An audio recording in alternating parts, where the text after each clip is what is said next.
You say we haven't sort of reached the threshold for public attribution. That's not going to stop people speculating it's China, particularly in light of their anger and trade retaliation and things like that for your advocacy of an inquiry into coronavirus.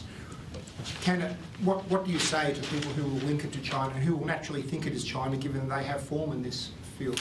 Well, I can only say what I've said. The Australian government is not making any public attribution about these matters.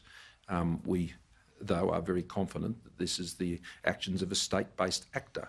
We have not gone any further than that. I can't control what speculation others might engage in on this issue or, frankly, or any other. I've simply laid out the facts as we know them and as we've disclosed today.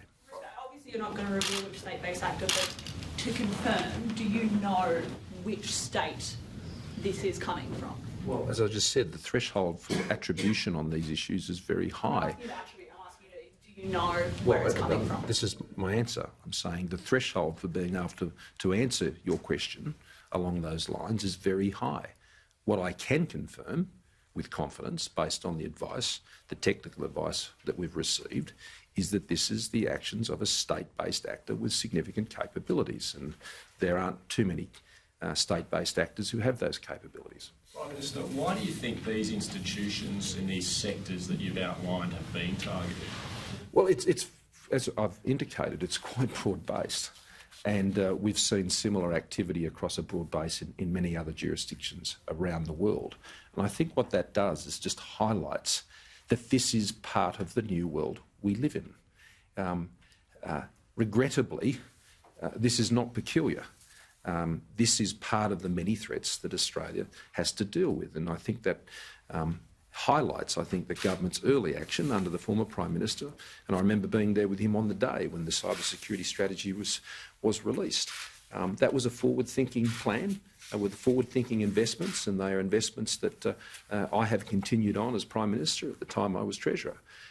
They were important investments for us to make, and I'm glad we made them. And we're continuing to make them, and as I've flagged today, we'll be making more because this is what keeping Australia safe looks like, to make those investments. There, of course, can't be any guarantees in this area.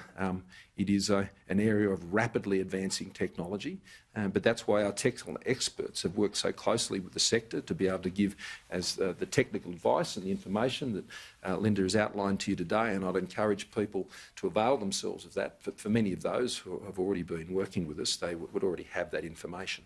But is the motivation is the motivation of these attackers to obtain state secrets, commercial intellectual property, or is it the personal data of everyday Australians?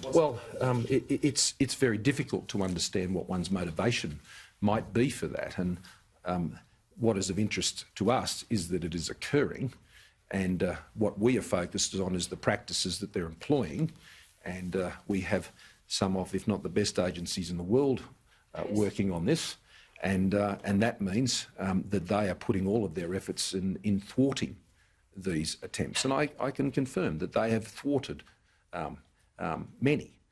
But this is a very complex area, and it requires constant persistence and application, and that's what they're doing. So I raise this not to raise the concerns of Australians, but in many ways to reassure Australians that we understand what's going on here, and we're addressing it to the best of our capabilities, and we're in a position to do that better than most countries in the world. We know it's going on, we're on it, but it is a day-to-day task that we're applied to, and we will continue to do that to keep Australians safe. And if there are further updates for I or the Minister to provide, we will be doing that, and indeed any other agencies, and we'll keep working closely with them.